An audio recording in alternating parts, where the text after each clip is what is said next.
นิยายเสียงแนวลี้ลับสยองนิยายเสียงแนวลี้ลับสยองขวัญและดราม่าเป็นเรื่องราวของชายหนุ่มผู้แสนดี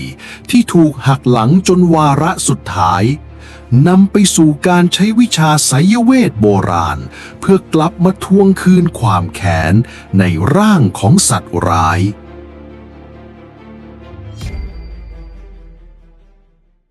ยอดคือชายหนุ่มผู้มีหัวใจซื่อสัตย์และรักใครรักจริงเขาทำงานหนักอาบเหงื่อต่างน้ำเพื่อสร้างอนาคตให้กับบัวหญิงสาวผู้เป็นดั่งดวงใจและเขามีผาเพื่อนรักที่กอดคอร่วมเป็นร่วมตายกันตั้งแต่สมัยเด็กยอดเชื่อใจคนทั้งสองอย่างหมดหัวใจโดยไม่เคยรู้เลยว่าความซื่อสัตย์ของเขากำลังจะกลายเป็นคมหอกที่ย้อนกลับมาทิ่มแทงตัวเองเพราะเพื่อนที่เขารักและหญิงสาวที่เขารักหมดหัวใจแอบคบกันลับหลังเขาและกำลังวางแผนร้ายกับเขาวันหนึ่งผาและบัวได้ออกอุบายชวนยอดเข้าป่าลึกอ้างว่าจะไปหาของป่าหายากมาขายเพื่อเป็นทุนรอนแต่งงานยอดผู้ใสซื่อตกลงรับคำด้วยรอยยิ้มและแววตาที่เปี่ยมไปด้วยความหวังแต่เมื่อตะวันคล้อยต่ำลงและก้าวลึกเข้าไปในดงดิบที่ไร้ผู้คนทุกอย่างก็เปลี่ยนไปฉึกคมมีดเดินป่าเล่มยาวแทงทะลุจากด้านหลังยอดจนทะลุหน้าอกชายหนุ่มสุดหวบลงกับพื้นดินที่ชื้นแฉะกระอักเลือดทำโตเขากุมบาดแผลหันกลับไปมองด้วยสายตาพร่ามัวสิ่งที่เขาเห็นคือผาเพื่อนรักที่ถือมีดเปื้อนเลือดและบัวหญิงคนรักที่ยืนกอดอกมองเขาด้วยสายตาเย็นชาไร้ซึ่งความปราณีทำไมยอดเข็นเสียงถามอย่างยากลำบาก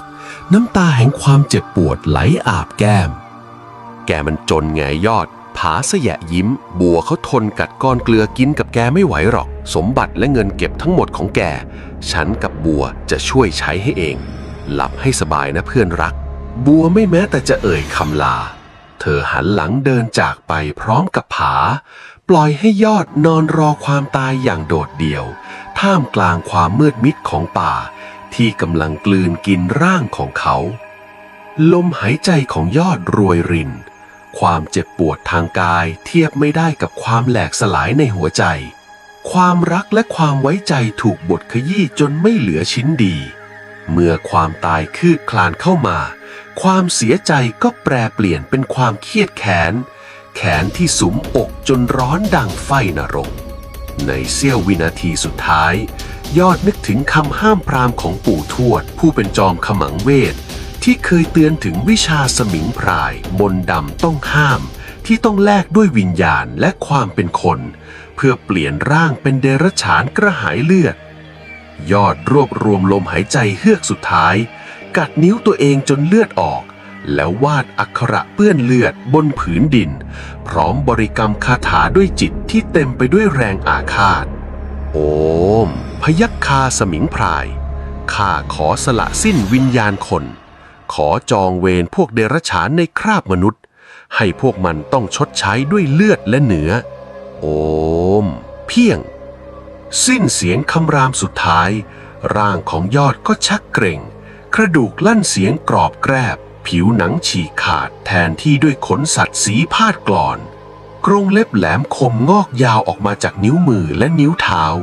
เขี้ยวโค้งยาวโผล่พ้นริมฝีปากดวงตาที่เคยอ่อนโยนบัดนี้กลายเป็นสีเหลืองอำพันที่วาวโรดไปด้วยไฟแค้นยอดไม่ได้ตายแต่เขาได้ตายจากความเป็นคนและจุติใหม่ในฐานะสมิงพราย3 วันต่อมาผาและบัวกลับมาที่หมู่บ้านสร้างเรื่องโกหกหน้าตายว่ายอดพัดหลงในป่าและถูกสัตว์ร้ายฆ่าไปกินทั้งคู่จัดงานศพหลอกๆและใช้เงินของยอดอย่างสุขสบายเปิดเผยความสัมพันธ์ที่ซ่อนเร้นมานานคืนนั้นลมหนาวพัดกระโชกแรงผิดปกติหมาในหมู่บ้านพร้อมใจกันหอนโหยหวนผาและบัวกำลังนั่งดื่มเหล้าฉลองกันอยู่ในบ้านที่เคยเป็นของยอด ทันใดนั้นก็มีเสียงเคาะประตูดังขึ้นก๊อกก๊อกก๊อกบัวเปิดประตูให้พี่หน่อยพี่หนาวเสียงนั้นคือเสียงของยอดบัวหน้าซีดเผือดแก้วเหล้าในมือร่วงแตกกระจายพี่ผานั่นเสียงไอ้ยอดเหลวไหลมันตายไปแล้วผาตะคอกแม้ในใจจะเริ่มหวาดหวั่นเขารีบคว้าปืนลูกซองแฝงเดินไปกระชากประตูเปิดออกใครวะมันล้อเล่นแบบนี้เดี๋ยวพ่อยิงไส้แตกแต่เบื้องหน้าประตูไม่ใช่มนุษย์มันคือเสือโคร่งขนาดมหึมาลำตัวยาวกว่า3 เมตรดวงตาสีอำพันจ้องเขม็งมาที่ผาแววตาคู่นั้นผาจำได้ดีมันคือแววตาของยอดก่อนสิ้นใจเสียงคำรามดังกึกก้องกำปนาตเสือสมิงพุ่งตะปบผาด้วยความเร็วที่มองไม่ทันกรงเล็บแหลมคมฉีกกระชากร่างของเพื่อนทรยศจนขาดใจตายคาที่เลือดสาดกระเซ็นย้อมผนังบ้านเป็นสีแดงฉานบัวกรีดร้องสุดเสียงร่างกายสั่นเทาจนก้าวขาไม่ออกเธอพยายามตะเกียกตะกายหนีไปที่มุมห้องเสือสมิงค่อยๆย่าง3 ขุมเข้ามาหาเลือดของผายังหยดแหม่ๆจากเขี้ยวของมันยอดจ๋าบัวขอโทษบัวถูกไอ้ผามันบังคับบัวยังรักพี่ยอดนะจ๊ะบัวพ่นคำโกหกออกมาด้วยความกลัวสุดขีดเสือสมิงหยุดชะงักมันมองหน้าหญิงที่มันเคยรักสุดหัวใจก่อนที่ร่างเสือใหญ่จะค่อยๆบิดเบี้ยวกลายร่างกลับมาเป็นยอดในสภาพครึ่งคนครึ่งเสือใบหน้าเปื้อนเลือดสะแยะยิ้มเย็นชาตอนที่ฉันขอชีวิตเธอเคยฟังฉันไหมบัวเสียงของยอดแหบพร่าและก้องกังวานดังเสียงกระซิบจากนรกไม่รอให้บัวได้เอ่ยคำแก้ตัวใดๆอีกกรงเล็บมัจจุราชก็ตวัดวาบปิดฉากคำโกหกและหญิงใจคดไปตลอดกาลรุ่งเช้าชาวบ้านมาพบศพของผาและบัวในสภาพที่ถูกสัตว์ใหญ่ฉีกทิ้งอย่างสยดสยองไม่มีร่องรอยการขโมยทรัพย์สินมีแต่รอยเท้าเสือขนาดใหญ่ที่เดินประทับรอยเลือดออกจากบ้านและมุ่งหน้ากลับคืนสู่ความมืดมิดของป่าลึกหลังจากการตายของผาและบัวไม่มีใครได้เห็นเสือร้ายฆาตกรอีกนับตั้งแต่วันนั้นแต่ในคืนที่พระจันทร์เต็มดวงและเงียบสงัดพรานป่ามักจะได้ยินเสียงคำรามที่ฟังสลับกับเสียงร้องไห้ของชายหนุ่มแว่วมาจากกลางดงดิบ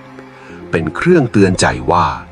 อย่าได้คิดทรยศต่อความซื่อสัตย์ของใครเพราะเมื่อความรักแปลเปลี่ยนเป็นความแค้นแม้แต่นรกก็อาจไม่อาจขวางกั้นการทวงคืน